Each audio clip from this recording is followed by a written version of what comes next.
Às vezes, as decisões precisam ser tomadas de imediato. Uma trajetória pode se estender como trilhas, para diferentes países e culturas, ainda que o pensamento permaneça convicto. Como é possível ajudar a vida das pessoas? Conheça a história de uma biografia onde a gestão é mais do que números. Onde o humor e a criatividade resolvem problemas sérios. Onde as raízes são valores que nos movimentam. E a seriedade de cuidar, acima de tudo, do bem-estar das pessoas. Boa noite, pessoal. Desculpem o atraso, tivemos alguns probleminhas, mas que bom que vocês ficaram aqui para acompanhar, porque vai valer a pena. Filho mais novo entre 7 irmãos, ele nasceu e cresceu na Bahia. Seu tempo era dividido entre estudar e ajudar o pai no balcão de um bar, mas sempre encontrava um tempinho para uma de suas paixões, a roda de capoeira. Formou-se administrador de empresas, mas seu gosto sempre foi lidar com gente.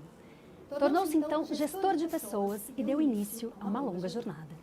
Durante 30 anos, viveu e trabalhou em inúmeros países na América Latina, África e Ásia, liderando e formando centenas de jovens. Chegou a enfrentar momentos de risco em que a segurança dos seus liderados sempre foi uma prioridade. Compreendeu que uma boa gestão está em conhecer profundamente as culturas locais. E agora, com o distanciamento social provocado pela pandemia, decidiu juntar suas histórias numa obra. Um registro único, que mostra o poder da criatividade para superar desafios.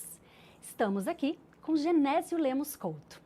Boa noite, Genésio. Boa noite, Paula.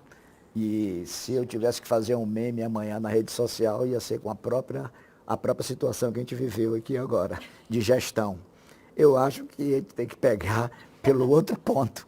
A gestão não foi feita por mim, é por isso que deu errado. Mas quando for por mim diretamente, aí vai ser, eu não queria fazer a gestão de mim mesmo. É isso, mas acontece, são os problemas técnicos. E, como aconteceu já em lançamentos mundiais disso aí, eu vou me valer de que já teve outros exemplos disso para poder ficar relaxado, que é difícil, mas eu vou ficar relaxado. Tá que bem? Bom, é isso aí, Genésio. E eu queria saber então, assim, por que é que você resolveu escrever este livro? Certamente esse episódio de hoje vai fazer parte do segundo livro. Mas dizem que a gente, né, tem que ter um filho, plantar uma árvore, que eu já fiz, tenho 2 filhos, e escrever um livro. E definitivamente eu me preparei para fazer esse livro porque grande parte da ilustração do livro é do meu acervo próprio, que eu vinha colecionando no tempo. E sempre que a coisa ou o acontecimento era bem interessante, eu fazia questão de guardar as imagens, porque um dia eu ia precisar dessas imagens. E como eu sou covideiro, para quem não sabe, é da comunidade que teve Covid, eu resolvi acelerar esse processo.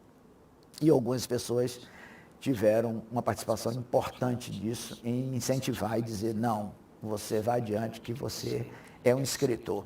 Aí eu enchi o peito do ar e digo, então eu vou nessa. E aí resolvi fazer esse livro em 13 capítulos e eu digo o seguinte, eu até gostei do resultado. A gente é muito crítico às nossas obras, mas eu gostei do resultado e eu acho que vocês também vão gostar do resultado. Vão gostar com certeza, porque eu tive a oportunidade, eu já li o livro, não darei spoiler, mas eu que nem sou da área de executivos, eu gostei. E eu acho que tem aí lições para todos nós. Parabéns. É verdade.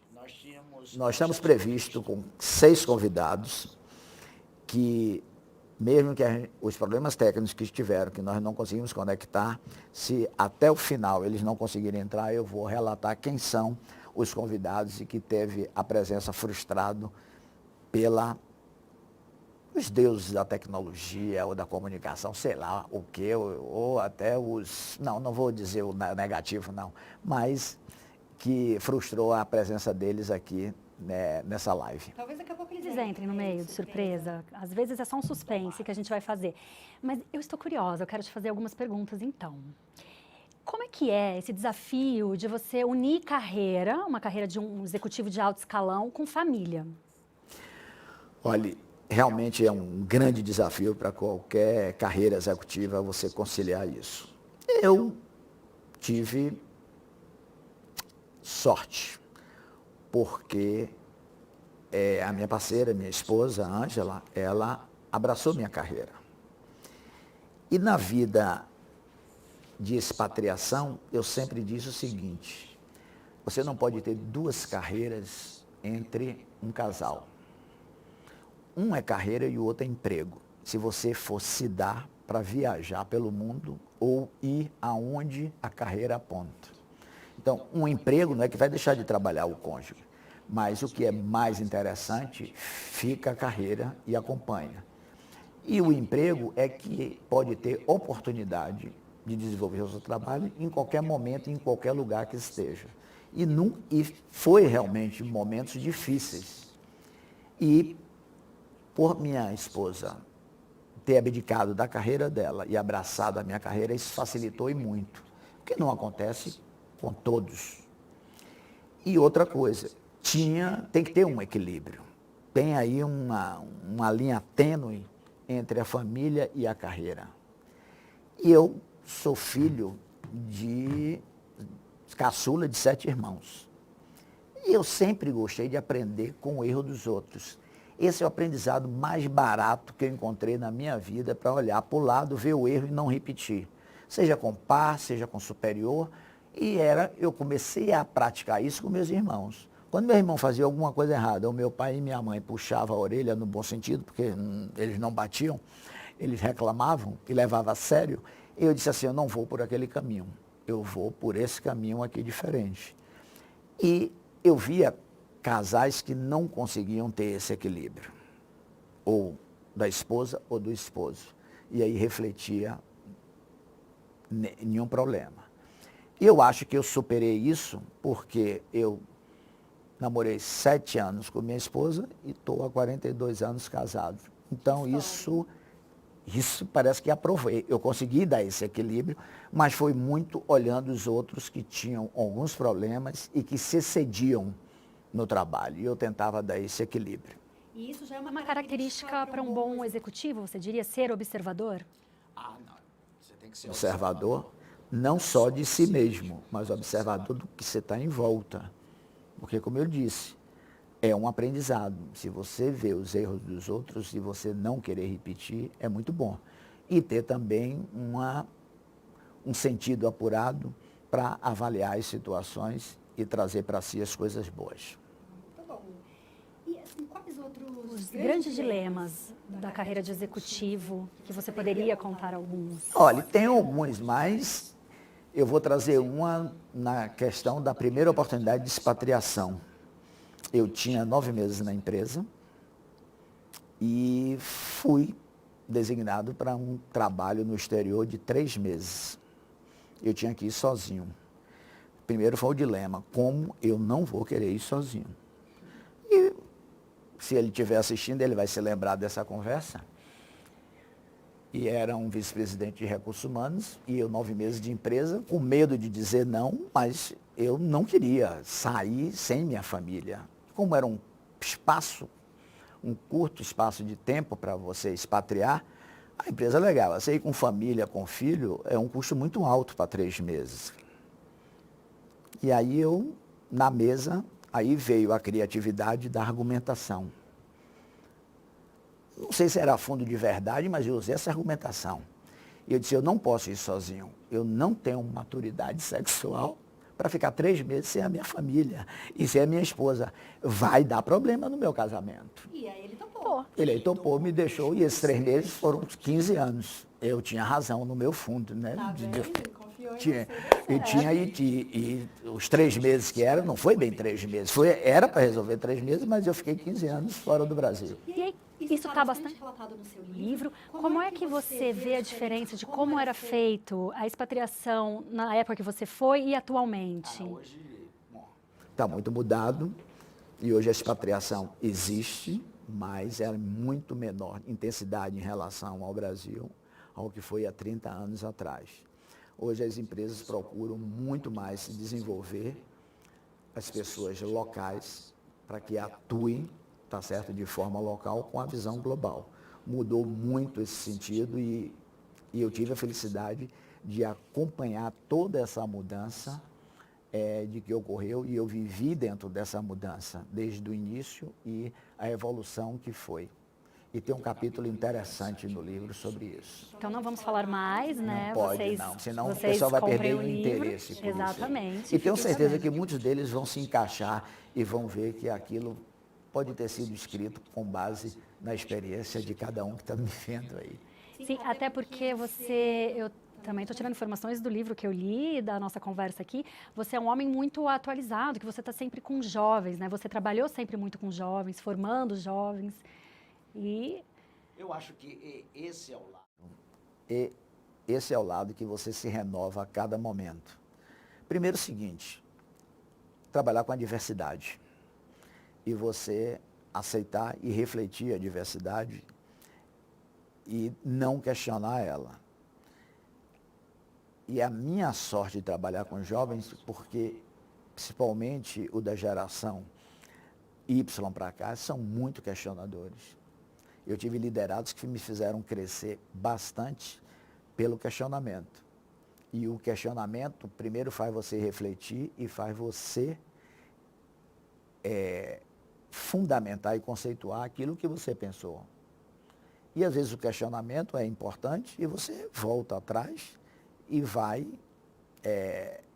Eu tenho um amigo, Paulo Sérgio, que ele pensando junto, ele tem um método pensando junto. Ele era um dos nossos convidados, mas infelizmente a tecnologia na nossa aqui hoje não permitiu que ele entrasse. Ele está em Miami nesse momento. E você pensar junto é fundamental. E essa metodologia do Paulo sempre me inspirou bastante nesse relacionamento com jovens e principalmente aceitar o questionamento. Não deixar que a hierarquia atrapalhe o questionamento, porque tem muito disso. Do executivo que não permite o questionamento porque a hierarquia está na frente dele. E essas novas gerações estão mudando isso. Estão mudando isso. E no livro eu tenho um capítulo específico sobre carreira e sobre os jovens, que eu tive a oportunidade de fazer várias pesquisas com ele, coisas que estão aparecendo agora.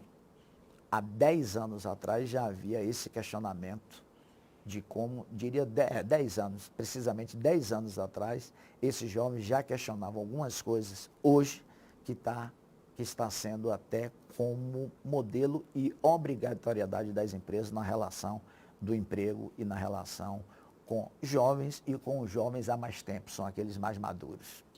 Muito bem. E olha só, os nossos convidados estão nos acompanhando, mesmo que não entraram, mas estão aí. E o Paulo tem uma pergunta. Ele perguntou assim, como é que você lidaria hoje com a situação de sequestro que você viveu na sua carreira? Você faria alguma coisa diferente? Como é que você vê isso? Olha, eu certamente seria diferente, não seria a mesma coisa, porque hoje os métodos são outros, a tecnologia é diferente, a tecnologia facilita mais e as questões de investigações evoluíram bastante. Agora, o capítulo do livro que traz, tá certo, essa narrativa de uma prática que nós vivemos e que eu teorizo ela, o que é que teve em volta disso nas decisões. E decisão para o inesperado não existe planejamento. É muito importante você, primeiro, para uma situação emergencial, você tem que sair do estratégico e ir para o tático. E, às vezes, a análise de risco que você tem sobre a situação, o espaço que você tem para medir isso é muito pouco. Aí você tem que ir por intuição e vivência. Eu diria o seguinte, essa pandemia, por exemplo, de nada valeu a experiência de ninguém, nem minha, nem do jovem, nem dos mais velhos do que eu, nem dos sábios, porque foi uma coisa nova para todo mundo. O que é que cada um teve que se valer para se sair bem nessa pandemia?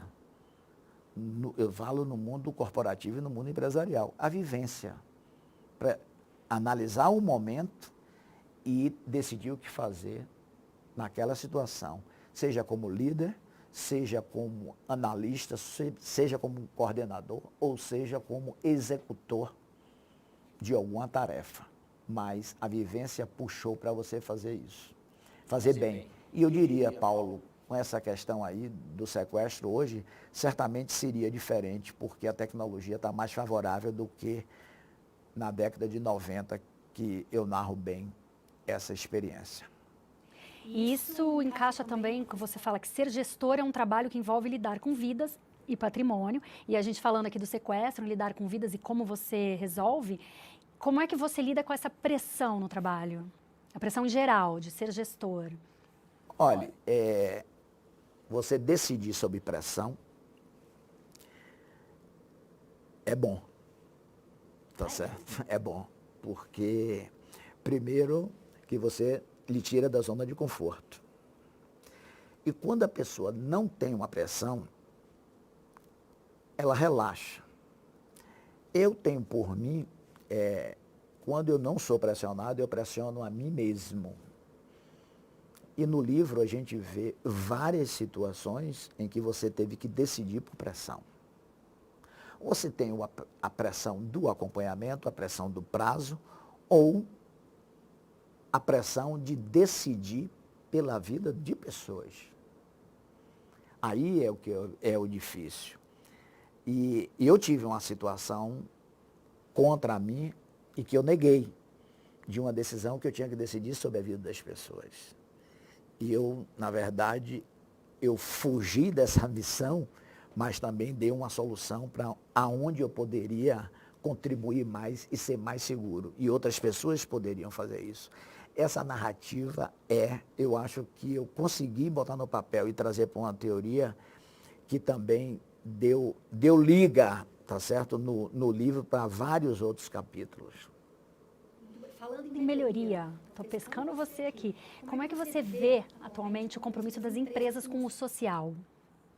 Olha, isso tem empresas que têm no seu próprio DNA, isso. E a empresa que eu tive em toda a minha vida, aí, 30 anos dentro dela, na Odebrecht, ela tem no DNA essa questão do social. E o executivo, ele tem que ter esse olhar para que, ou seja, imposto por um pedágio social, que você, para fazer um determinado trabalho, você tem que fazer, ou pelo DNA, onde não existe hoje, com as empresas humanizadas, você correr atrás apenas do lucro.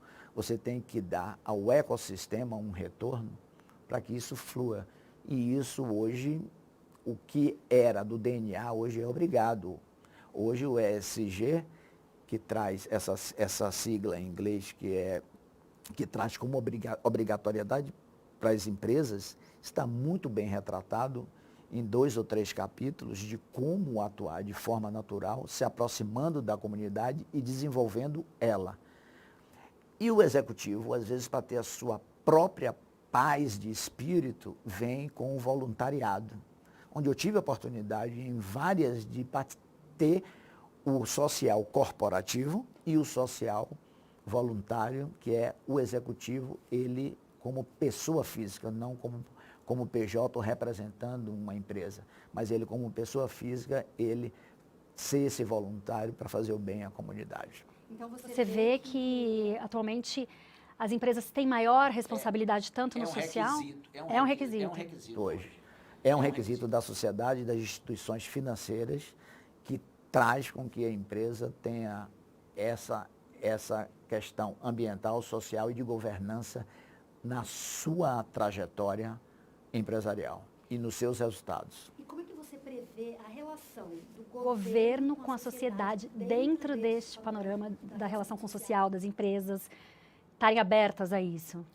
Nós temos uma experiência muito boa, que isso foi na Ativos, no agro, onde nós tivemos um social compartilhado entre comunidade, com representante de líderes sociais, governo e empresa.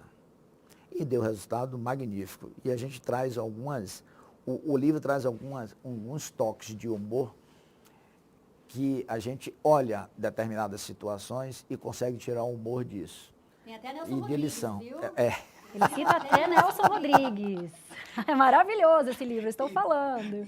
Então, esse lado, o governo tem que estar, é um integrante do ecossistema. das empresas. Então, a empresa tem que olhar, trazer também o governo para a responsabilidade quando precisa. Então, você prevê que isso vai ser cada vez Não, mais... isso também é inerente. Ele tem que ter uma participação menor, sempre deve ter, o setor privado que comanda isso em determinados segmentos. E o governo, ele é partícipe na mesma proporção de interesse, comunidade e empresa. Antes de eu ir para a minha próxima pergunta, eu gostaria de falar que a gente já tem mais de 200 pessoas assistindo. Opa, muito obrigado a vocês aí, viu? E se eu acho que se não tivesse, será que a gente ia ter esse tempo? A gente acho que perdeu algumas pessoas aí na espera. Mas eles foram, eu tenho certeza que ele vai e depois volta. Tá bem? Mas também vai ficar gravado, agora, né? A gente não vai conseguir trazer os nossos convidados. Seria interessante a gente falar quem estaria aí e que a gente está aguardando a pergunta deles. O que é que você acha? Vamos falar quem a gente traria para cá? Isso, quem estava convidado. Que a gente não conseguiu. Posso dizer quem são as pessoas? Olha, primeiro dela foi Roberto Senna, que foi meu primeiro líder na empresa que eu passei 30 anos, na Odebrecht. Ele que me trouxe e eu queria começar essa história com ele, porque ele sempre foi um líder inspirador, não só para mim, mas para todos que trabalharam com ele, principalmente de influência na carreira de jovens. Depois nós temos aí Leonor Herves, diretamente de Guayaquil, que estava previsto estar. Leonor trabalhou comigo, trabalhamos junto no Equador. Foi uma pessoa que me ensinou muito da cultura equatoriana, me ajudou muito na interculturalidade e depois ela cresceu tanto que foi a primeira expatriada dentro da Odebrecht, mulher, vindo de um país para trabalhar no Brasil. Ela trabalhou em 8 países. Assim, nós tivemos histórias de realização interessantíssimas.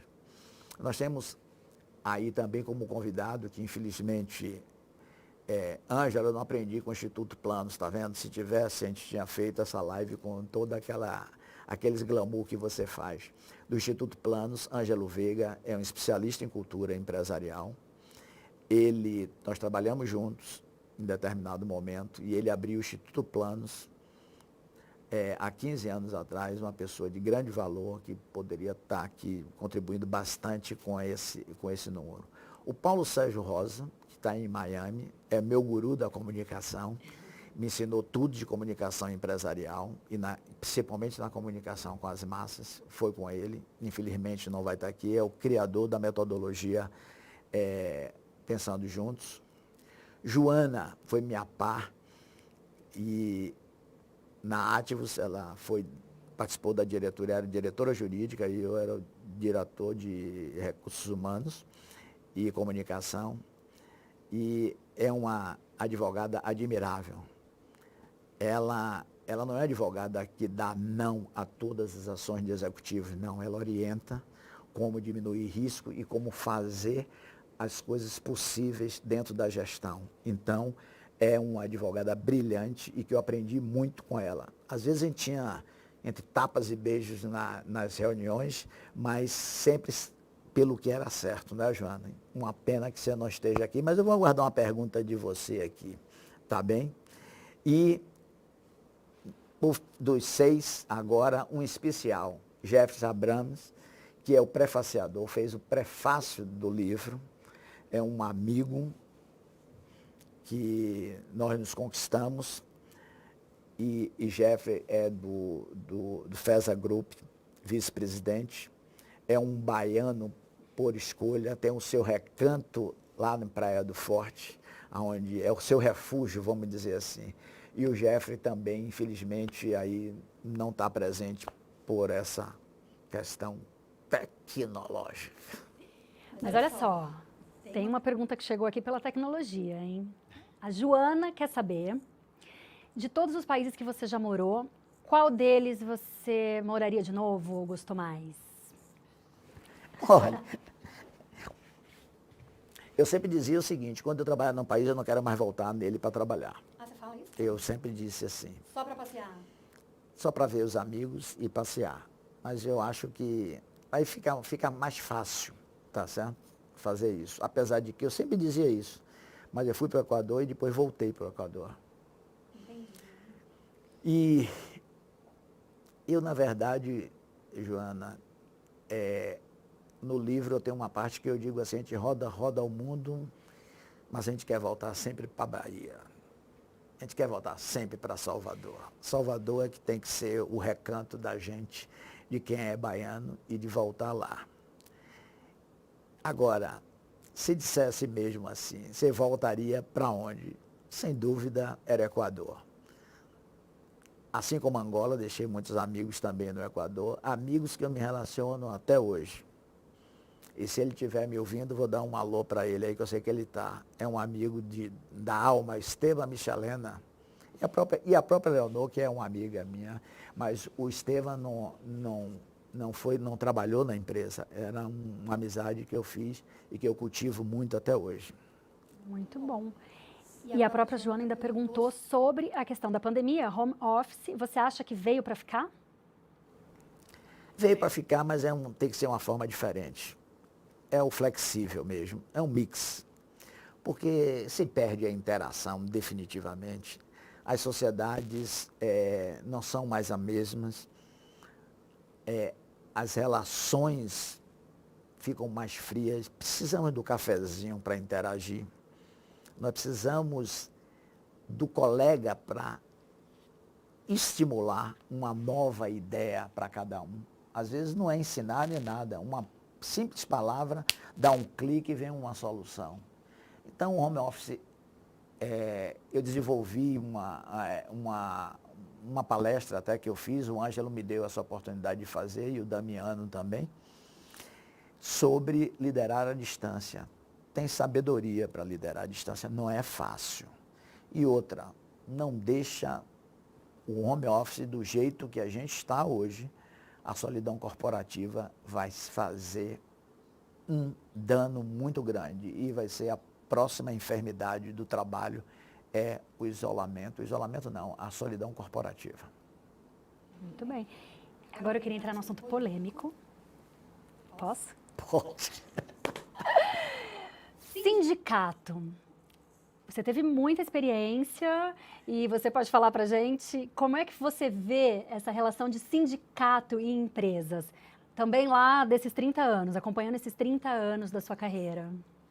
Olha, no livro eu relato alguns conflitos sindicais e também tem um capítulo também dedicado a ele, que o sindicato é importante para a empresa. E teve momentos que eu senti falta de um sindicato forte com liderança. Isso aí vocês vão ver, aí, se eu não me engano, é no capítulo 6. Então, quando existe somente o interesse político ou pessoal do sindicalista, aí tem que ter porrada mesmo, tem que ter cacete e botar a coisa no equilíbrio. E na relação, se a gente...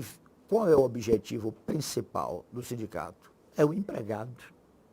E a minha empresa sempre valorizou muito o homem. Então, uma cultura empresarial me respaldava eu sair bem com o sindicato, porque a minha empresa queria mais a valorização do homem do que, às vezes, alguns deles na essência verdadeira do sindicalismo.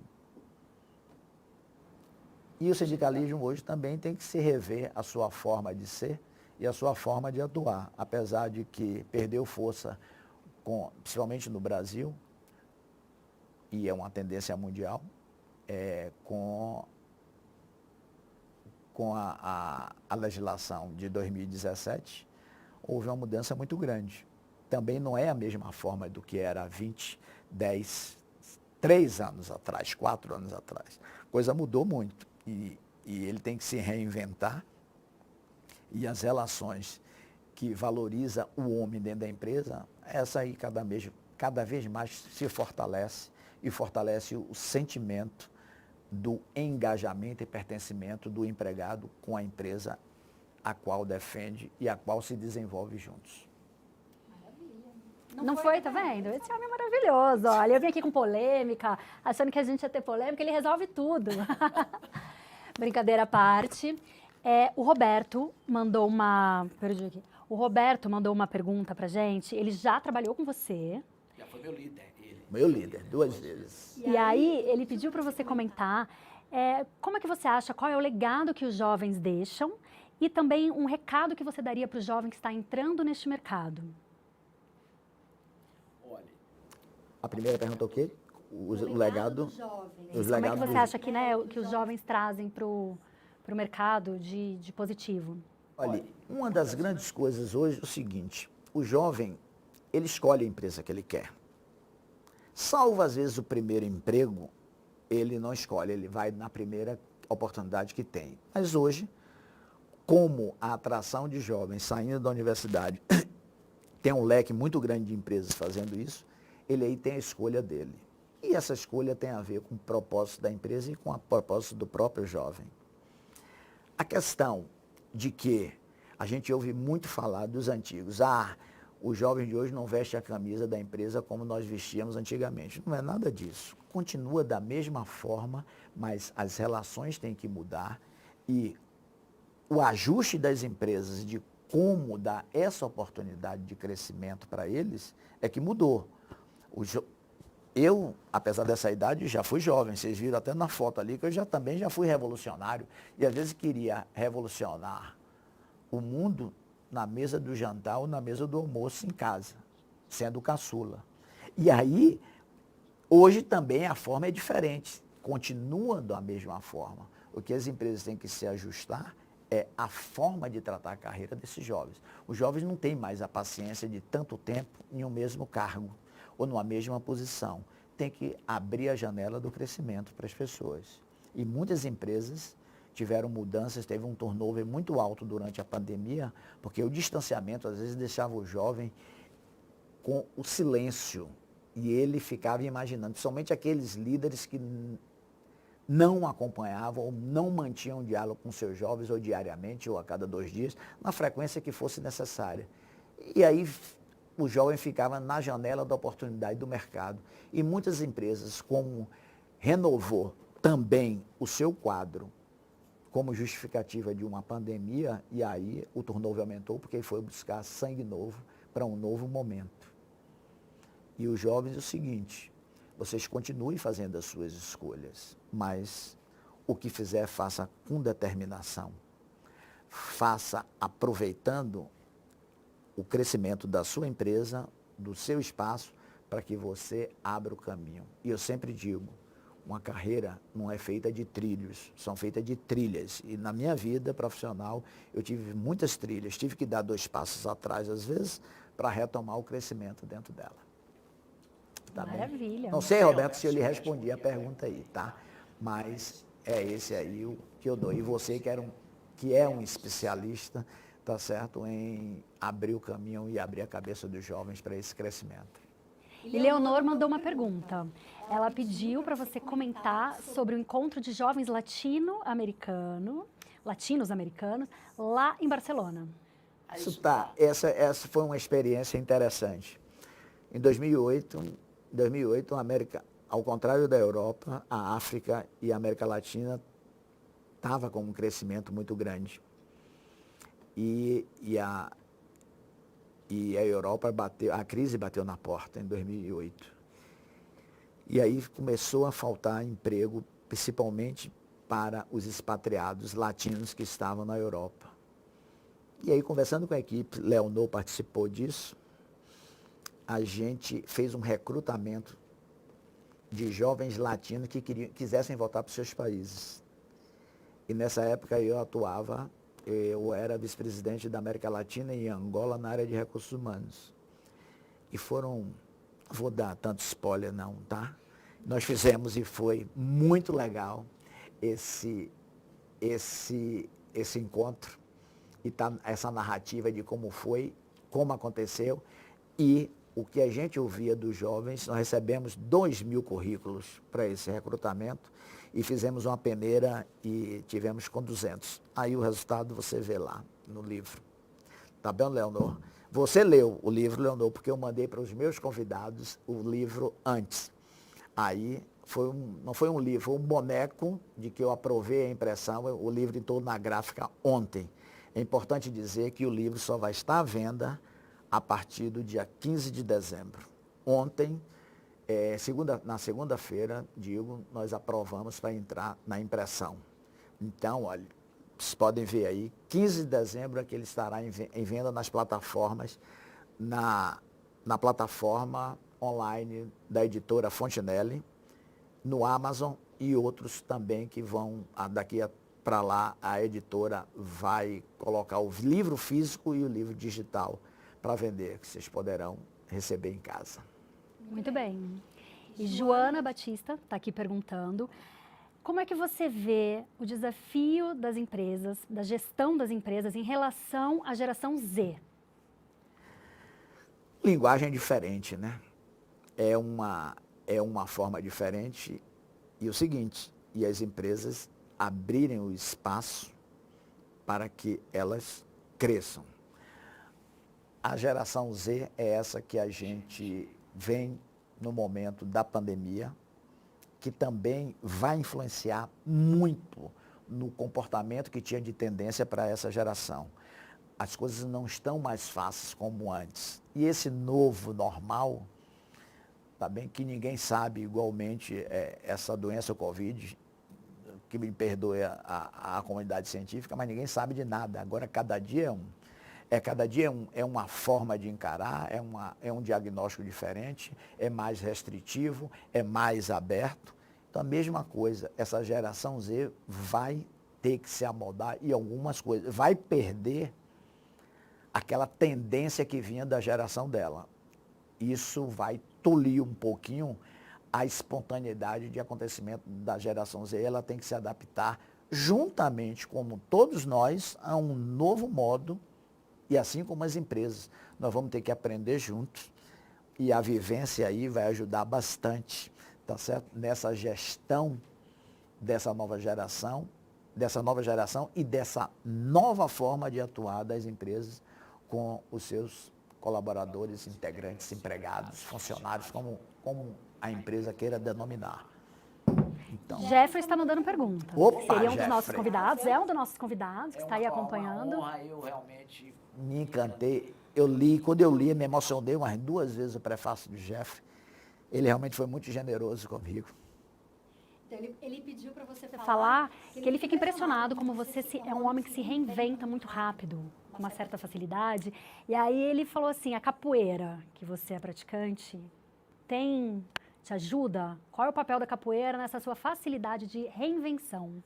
Bom, a capoeira Angola, ela é diferente, ela é totalmente no improviso. A regional tinha uma sequência, a capoeira regional é um tipo de capoeira que veio depois, não quero polêmica com os capoeiristas regional, hein? Por favor, não é polêmica, mas é só para dizer que eu sou da capoeira mãe, a capoeira Angola. E ela é de improviso, a porrada pode vir de qualquer lado e você não sabe, você tem que estar atento a tudo. E essa forma criativa de se reinventar, você tem que ver o momento e escolher a sua tendência. Então, essa coisa do sangue que você tem que ficar atento para saber se você sai numa negativa, se você sai numa U, se você sai com uma armada, se você sai com uma queixada ou se sai com um contragolpe em cima, isso, claro, sem dúvida, eu acho que influenciou nessa minha forma de ser, sem dúvida. E aí você tem que esperar na empresa, seja na empresa, seja no seu momento de vida, você tem que ver o que é que você tem que se adaptar para aquele momento. Até porque você comenta aqui no seu livro que cada empresa é um mundo diferente. E aí, como é que você lida com essas diferenças todas? Quais são as soluções? Olha, eu detesto enlatado, sempre detestei enlatado. Não me tragam enlatado para implantar nas empresas. Não, cada uma tem sua característica. Você tem que observar ela e ajudar ao gestor a criar algo para ele. É um tailor-made. Eu detesto os enlatados. E as empresas, se for para fazer enlatados, ela não vai atender, seja a sua cultura ou seja as suas necessidades. Ela tem que fazer aquilo que seja interessante para o seu cliente, para o seu mercado e principalmente para os seus integrantes, aqueles que compõem ela. Então você tem que fazer alguma coisa específica para isso. Aí você tem a certeza que o resultado é maravilhoso. E é daí que foi com isso que nessa mudança de ciclo de carreira, que esse livro tem tudo a ver com essa mudança de ciclo, eu deixei ele justamente para o momento que eu estava saindo da vida executivo para ir para a vida, vamos dizer assim, de conselheiro ou de consultor. Eu quero ser um consultor não de enlatado, mas um consultor que faz um produto ou que faz uma solução específica para aquele momento, para aquele ambiente, dá mais trabalho. E eu sempre soube que trabalhar dá trabalho também. E eu gosto disso. Eu não quero trazer enlatados, eu quero... Cada solução é aquela voltada e construindo, tá certo? Com essa empresa, aquela solução. E trazendo um olhar somente externo e com um olhar de vivência para fazer uma coisa exclusiva para cada um. Muito bem. Eu diria assim, ó, que esse livro aqui, ó, é aquele petisco para os conhecedores de vinho que tomam um vinho, está tomando um vinho branco, quer mudar de um para um outro vinho, para um vinho tinto, ele bota um pedacinho de pão, ou um pedacinho de queijo, ou alguma coisa para mudar o paladar. E esse livro é justamente essa mudança de paladar, de ciclo de carreira executiva para esse novo modelo. E até mesmo eu voltar, estou querendo despertar o interesse em voltar a ensinar, a transmitir o conhecimento, seja em universidade, seja em MBA.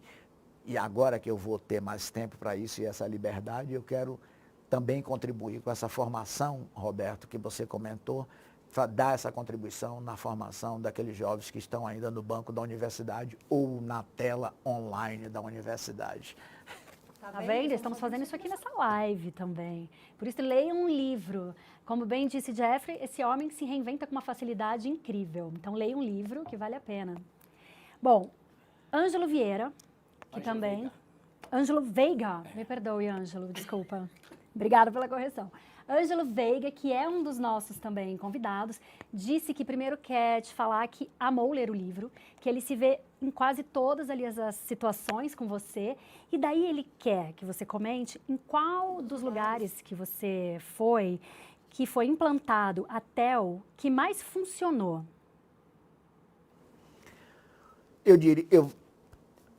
Eu digo o seguinte a você, Equador foi muito bom, em Angola também. E seja a TEL, seja qualquer cultura empresarial, vai depender muito da liderança.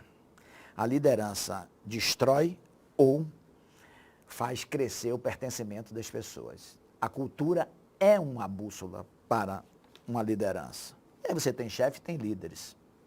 Eu, graças a Deus, só tive líderes que contribuíram bastante comigo, eu não tive chefe.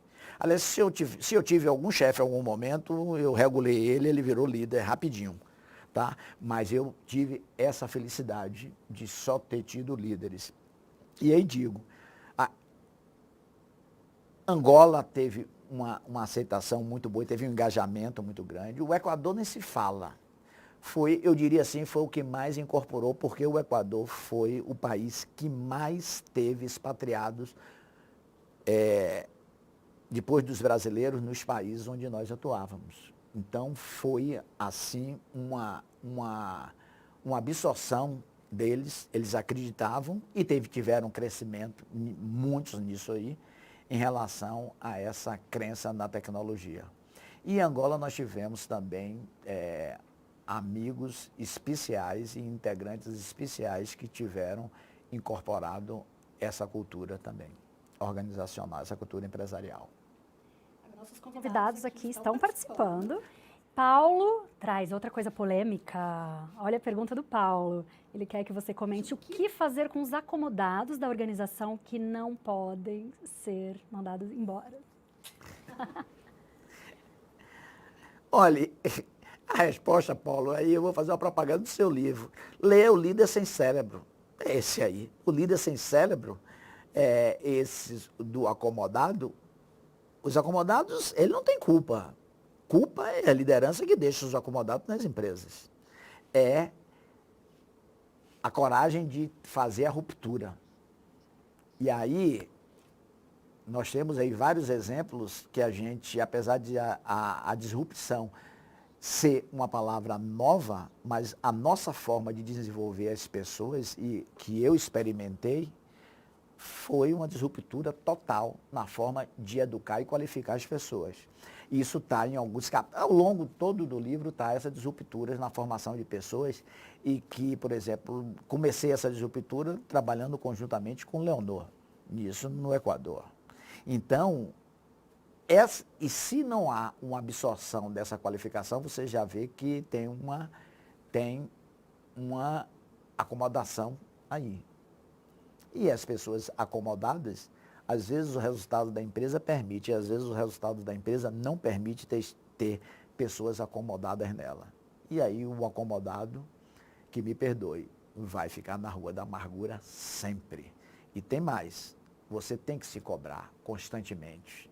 Quando você sentir que não tem pressão, desconfie, porque a demissão está para vir. Então, a pressão tem que ter, ou com mais intensidade ou menos intensidade no mundo corporativo, é isso. Não existe esse relax de que não tem pressão. Tem que ter pressão, sim. E se não tem pressão, coloque ela em você, para que você não se torne um acomodado ou um líder sem cérebro, que está no livro do Paulo. Jeffrey está perguntando quais são as 5 competências que um expatriado tem que ter para ter sucesso fora do seu país. De cara. Essa aí, eu sempre disse, tem 3 logo de cara. Diga lá. Primeiro, curiosidade. Curiosidade para entender a cultura. Humildade para aceitar a cultura do país que você está, porque senão você vira um novo colonizador. Principalmente se você for para um país que ele é menos desenvolvido do que o seu de origem. Então, você tem que ter a humildade para aceitar e aceitar. Aí vem o princípio da diversidade, de você aceitar. E isso me ensinou muito. E o terceiro, você ser tolerante. Tolerante às dificuldades que você vai encontrar como expatriado, a sua família e o distanciamento, vamos dizer, do seio da família, e você tem que ser expatriado. E os outros aí são as de sempre, tá certo? Dedicado no que faz e qualificado constantemente, porque um expatriado não pode apresentar menor qualificação do que um local, porque senão é substituído imediatamente. Ou então você se manter qualificado para ter crescimento ou na expatriação ou de volta ao seu país como mais qualificado. Leonor? Não sei se respondi, viu, Jeff? Essa aí, mas são esses três requisitos e habilidades exigidas aí nisso. Leonor? Pega daqui. Leonor pergunta, qual é a dica que você dá, o que você acha da empresa, na social? Como é que teria que se dar essa relação de empresa, comunidade e governo? Olha, o social, a empresa tem que fazer o papel dela, mas também não pode substituir a do governo. Nós tivemos esse exemplo muito claro em Angola, que era um país socialista e deixou de ser socialista e abriu para as empresas, onde a comunidade via a empresa como uma substituta do governo. Aí essa é uma relação tênue, porque algumas obrigações é do governo, não é da empresa. Mas em determinados projetos que você pode fazer a diferença, você chama o governo e é parceiro nessa ação social. E nós tivemos um exemplo implantado na Ativos, que é o programa social. Ele é totalmente voltado para esse tripartite. Tem conselhos comunitários e hoje está em vigor. Inclusive, esse programa saiu nos anais do BNDES de 60 anos, que eles deu um destaque a esse projeto de empresa, de programa, onde a empresa faz um papel fundamental, sem tirar o seu protagonismo e sem tirar o protagonismo da comunidade e do governo. Conseguiu dar esse equilíbrio bastante. E aí essa narrativa de como se construiu isso está no livro, com uma teorização muito legal da prática exercida. E, aliás, o livro, eu diria o seguinte, se eu tivesse que batizar o meu livro, apesar de estar na capa ali, Leveza e Criatividade na solução de cases empresariais, eu batizo ele o seguinte, é a teorização da prática. É você estudar uma teoria sem ser de forma cansativa. Ela vem fluida nas entrelinhas dos capítulos. E por que o tema interculturalidade é tão polêmico nas empresas? Bom, a interculturalidade, principalmente nas empresas, seja aquelas que vêm para o Brasil ou a gente que vai para outros países, como eu tive a experiência, é fundamental. Nós chegamos a ter ambientes que eu tinha 23 nacionalidades distintas. Então, o que rege primeiro é a cultura do país que você está. Para os 23, é a regra para a gente falar o mesmo idioma da interculturalidade. E nessa questão de interculturalidade, aprendi muito. E tivemos uma parceira fundamental, que foi nisso aí, que foi a Global Line, através de Andrea Fuchs, me ajudou bastante a entender essa interculturalidade entre um e outro, e chegamos a fazer programas interessantes.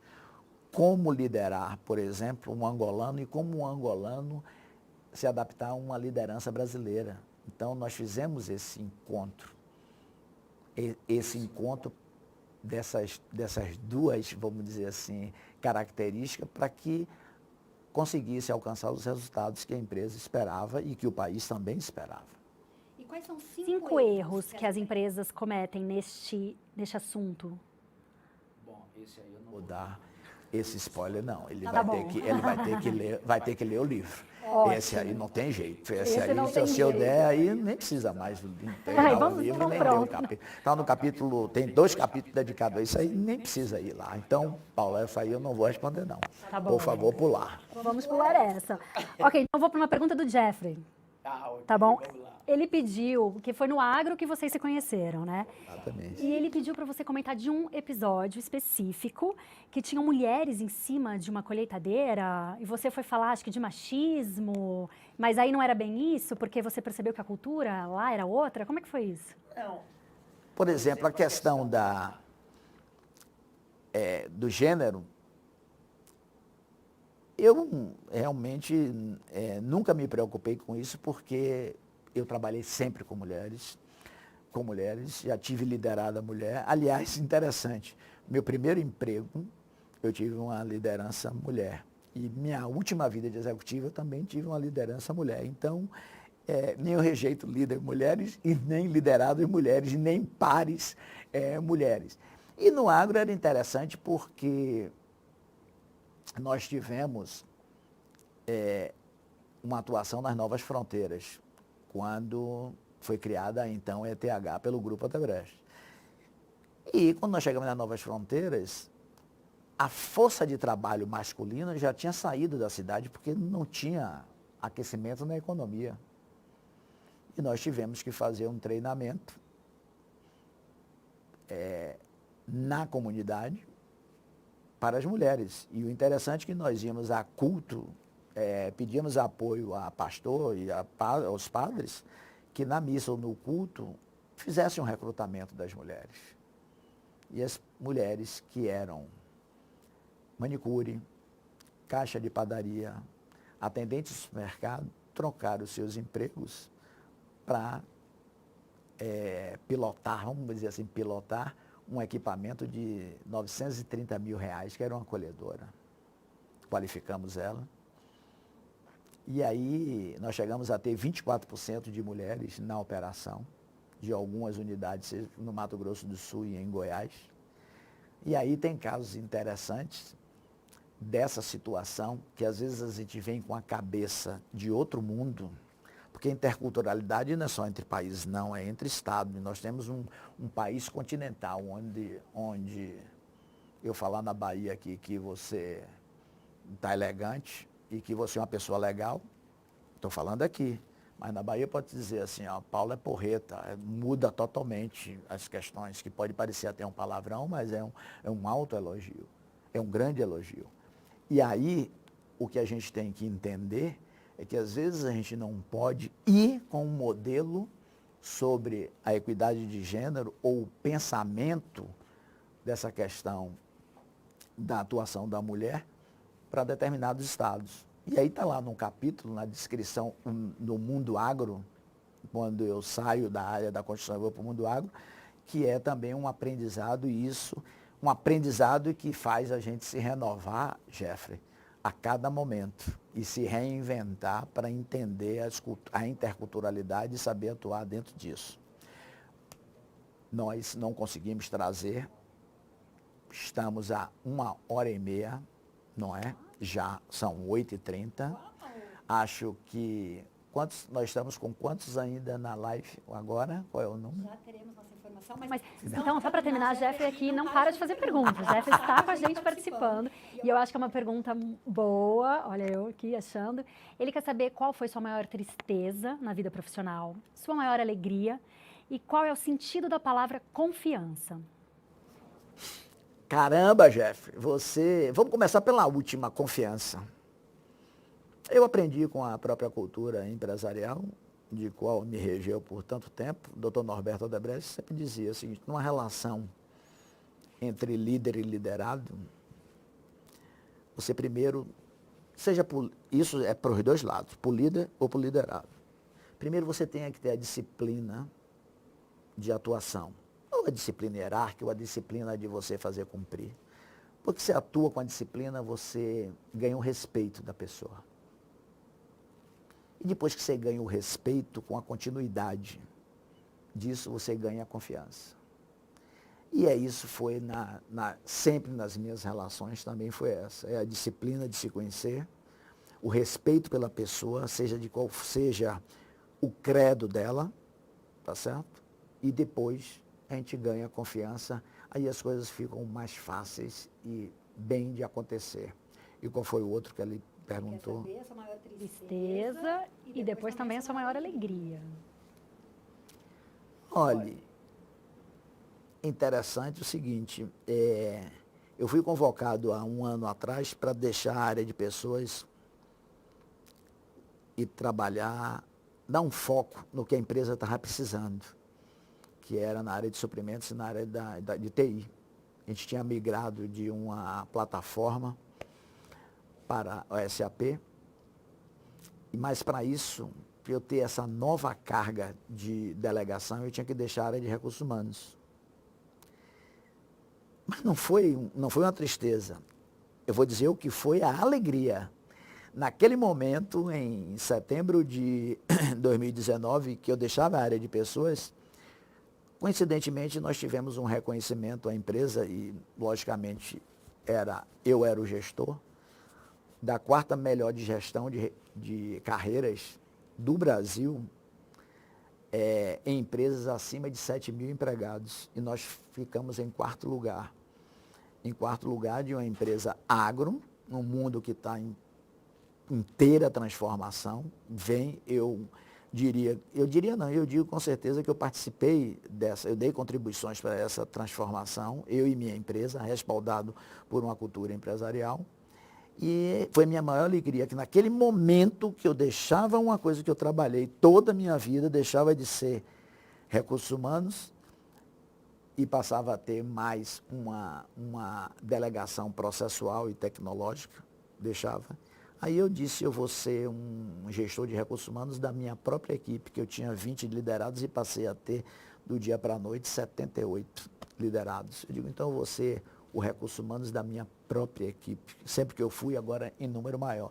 Essa foi minha alegria de ter esse reconhecimento. E de tristeza, não me lembro nenhuma que mereça ser ressaltada na minha vida profissional, sinceramente. Tá certo? Tristeza só perdas de colega, perda de alguns no meio do caminho, mas pontual que me marcou, eu diria que eu não tenho tristeza para ressaltar, sinceramente. Maravilha. E para a gente encerrar uma pergunta, o que você considera sucesso? O que é o sucesso? Sucesso é um somatório de êxito da sua atividade que você se destina a ser profissionalmente. Isso é ver, sucesso não é um momento, isso aqui não é sucesso. Esse livro não é sucesso. Ele pode ser futuramente o somatório de êxitos que eu tive, se ele tiver uma boa aceitação, tá certo? Pelo que eu me propus a fazer, e que esse livro eu teria êxito se eu conseguisse inspirar alguém com esse livro, ou se eu conseguisse deixar um conhecimento para que fique registrado aí por algum bom tempo, porque ele vai ser difícil ele se desatualizar. Então eu diria que isso é um êxito. E talvez esse somatório de êxito venha a ser o sucesso da pessoa. Maravilha. Eu adorei estar aqui com você, conversando com você. Mas eu tenho, Paula, não se despeça ainda não, porque eu tenho um agradecimento para fazer. Em Angola agora são mais de meia-noite, né? Em Angola. Estão 4 horas na frente. E nos meus convidados não teve Angola, justamente pela questão do horário, que eu fiquei preocupado e terminou, nem meus convidados também puderam entrar. E teve, assim, algumas pessoas que tiveram ombro a ombro comigo, angolanos, que é o Justino Amaro, Toia Cardoso, Marília Mendes e Manuel Cabelo. Esses 4 e mais 2 pessoas, o Eurico Danda e a Hilda Monteiro. Esses 6 angolanos sempre estiveram ali, ó, lado a lado comigo, nas criações, nas soluções e nos grandes conflitos que nós tivemos. E 2 pessoas de Angola também, brasileiros, que esteve ombro a ombro comigo, parceiraço, Jorge Preto e Adalberto Belo. Esse eu queria ressaltar, essas pessoas.